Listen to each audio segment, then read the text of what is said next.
నమస్కారం అండి, మీ అందరికీ శ్యామ్లాస్ కిచెన్కి స్వాగతం. ఈరోజు సింపుల్గా చికెన్ కర్రీ చేద్దాము. ముందుగా పొయ్యి పైన ఒక బాండి పెట్టి అందులో తగినంత ఆయిల్ వేసుకొని మసాలా దినుసులు వేసుకోవాలి.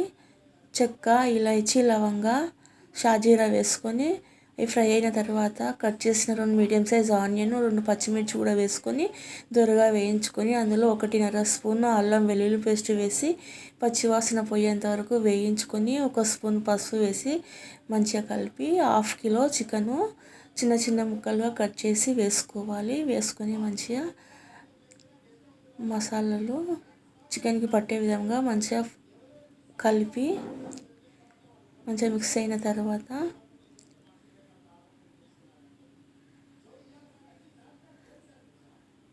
మంచిగా మిక్స్ చేసి అందులోనే కొద్దిగా పుదీనా, తగినంత ఉప్పు వేసి మంచిగా కలపాలి.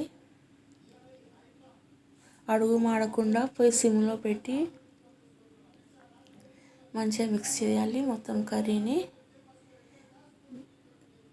చికెన్కి పసుపు, పుదీనా, ఉప్పు పట్టేటట్టు మంచిగా మిక్స్ చేసుకొని ఆ తర్వాత 2.5 స్పూన్ల కారం పొడి వేసుకొని మంచిగా మిక్స్ చేయాలి.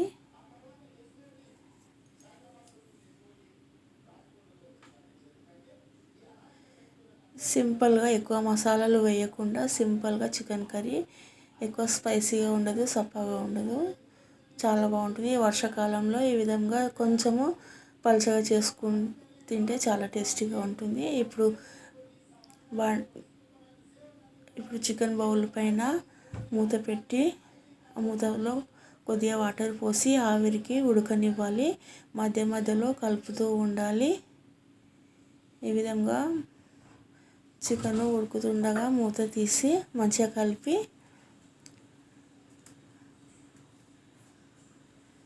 ఆవిరికి ప్లేట్లో వేసిన వాటరు చికెన్లో పోసి మంచిగా మిక్స్ చేసుకోవాలి. పోసి మంచిగా మిక్స్ చేయాలి. మిక్స్ చేసి ప్లేట్ మళ్ళీ పెట్టి అదే ప్లేట్లో మళ్ళీ కొద్దిగా వాటర్ పోయాలి. 1 గ్లాస్ వాటర్ పోసి మంచిగా ఉడకనివ్వాలి. ఈ విధంగా ఆవిరికి పెట్టడం వల్ల ఎసరు మనకి ఎంత కావాలనో అంతనే ఉంటుంది.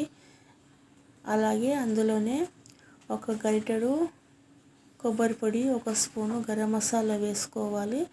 వేసుకొని మంచిగా మిక్స్ చేయాలి. ఈ మోతాదులో పలుచగా ఉంటే చాలు, చాలా బాగుంటుంది. ఇప్పుడు కొద్దిగా కొత్తిమీర వేసి చికెన్ ఉడికినాక చూసుకొని స్టవ్ ఆఫ్ చేసి ఒక బౌల్లోకి వేడి రైస్ వేసుకొని రైస్ పైన కర్రీ వేసుకొని తింటే సూపర్ టేస్టీగా ఉంటుంది. అంతే, simple and tasty chicken curry చాలా టేస్టీగా ఉంటుంది. చేసుకొని తినండి.